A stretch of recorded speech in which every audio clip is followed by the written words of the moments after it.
Governor, the Mayor, Deputy Ministers, ladies and gentlemen, I promise I'll be brief because I'm sure you're quite interested in the discussion that will follow. Let me start by thanking all our panelists for their participation in what I am sure will be an extremely illuminating discussion that will lay out the landscape of film and television in the world today.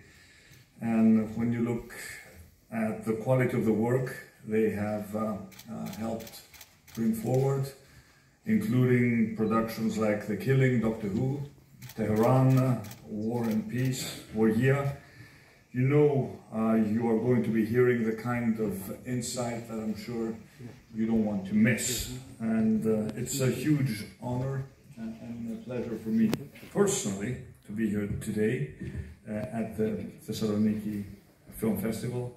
Thank you all for organizing this event.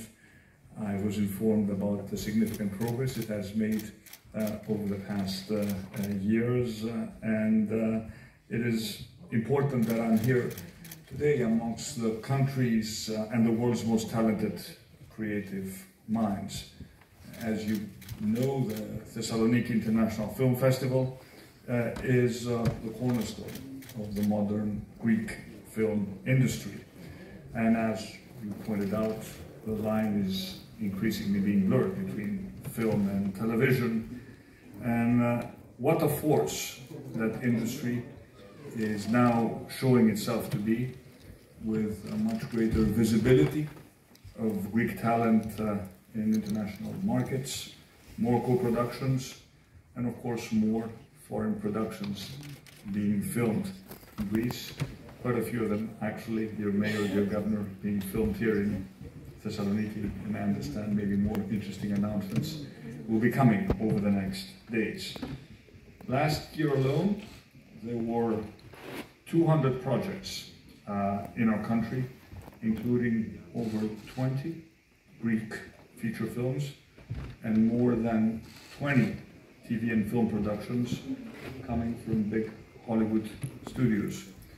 And this year's Palme d'Or winner, The Triangle of Sadness, was co-produced by Heretic, a Greek production company, and was primarily shot on the island of Evia.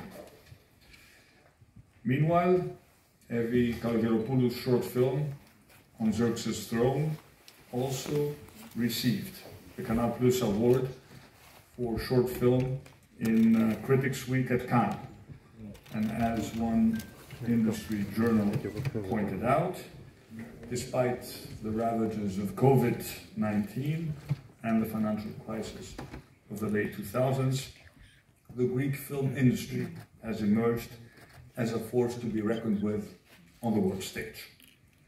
Of course, not all of us have the talent to be part of the creative process, but we in government do understand that film is not just a creative endeavor, it's a financial one too, and one that is important for the whole country, as the industry directly or indirectly employs more than 100,000 people, while of course having a significant broader financial impact across industries and across regions. From the very beginning, we laid out a very clear strategy that essentially was based on 3 pillars that aim to support and grow the audiovisual industry as it continues to build on the success it has enjoyed in the recent years. And across all sectors of the economy, our goal has always been to create the best possible environment for business and investment. And this is of course also true for your industry. So our strategy's first pillar was built on incentives, with our country now offering one of the most competitive programs in the whole European Union, and having further simplified application and certification processes. I'm sure many of you are well aware with our incentive scheme. We didn't really sort of reinvent the wheel. We just looked at what other countries were doing, tried to do it a little bit better. So we have a 40% cash rebate on eligible expenses incurred by production in Greek territory for all audiovisual projects, with over 140 million already distributed last year. And this can be combined with a 30% tax relief incentive on eligible expenses. Now we've added to that allowing admittance of non-resident labor invoices for projects with eligible expenses over 8 million, up to 50% of eligible costs. And of course there's also the Hellenic Development Fund to guarantee bank loans up to 900,000 euros for the audiovisual sector, and Entrepreneurship 360, which is a special state scheme to support audiovisual studios. Our second pillar is infrastructure. We were very well aware of the lack of adequate sound stages, which is a challenge, and that is why we are aware of the fact that we need more state-of-the-art infrastructure, which will enable Greece to be a major audiovisual player, the player we need to be. There is a lot of interest in these types of investments. Some of it actually will take place very close to here in Thessaloniki. And of course I do need to point out that companies interested in these types of investments can also benefit from extremely low loans from the EU's Recovery and Resilience Facility. These loans actually charge an interest which is slightly under 1%, extremely competitive given today's interest rate environment. And of course the final pillar of our strategy is human capital. Without the right people, and in particular the right skills, this industry cannot grow.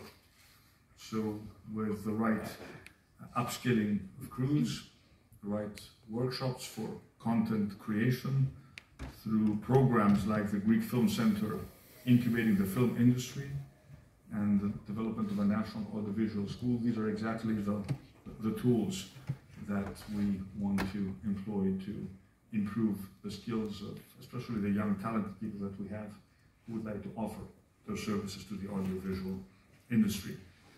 And 150 kilometers east of here, in the city of Drama, which is known for its own international short film festival, a new audiovisual cluster is being developed. It's being designed alongside a film school to nurture startups as well as new talent for the future. And in addition to all of this, we're moving forward with a much simpler, more effective regulatory framework. The Minister has spoken about that. We constantly try to make it less cumbersome for you to do business in Greece, which includes a streamlined permit process, the development of a network of local film offices, and the reform of the industry's legal framework.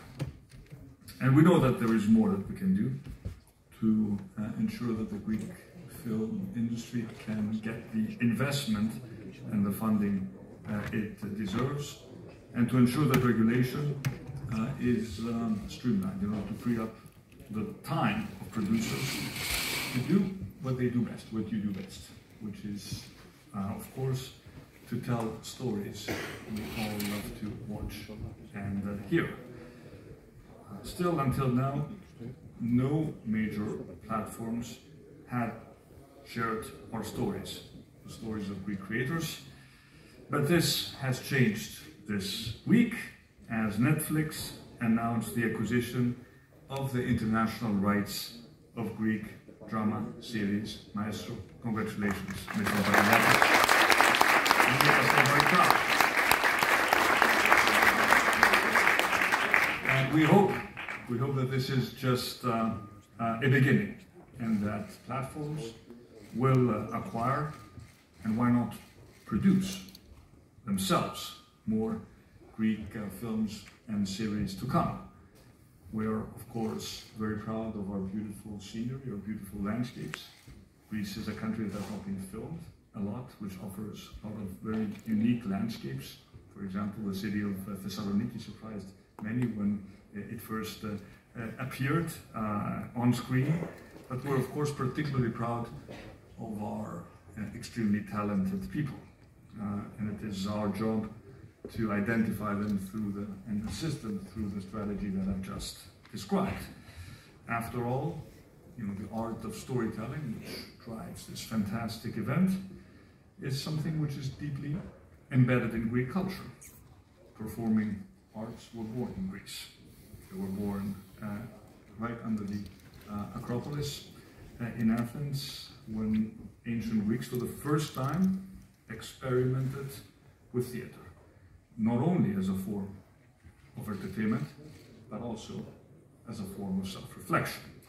So the discussion that we will have today, and of course the Thessaloniki International Film Festival, shows that this tradition is very much alive in Greece today. It is vibrant, it is energized by new ideas, and despite the passing of 2 millennia, still has an exciting future ahead of it.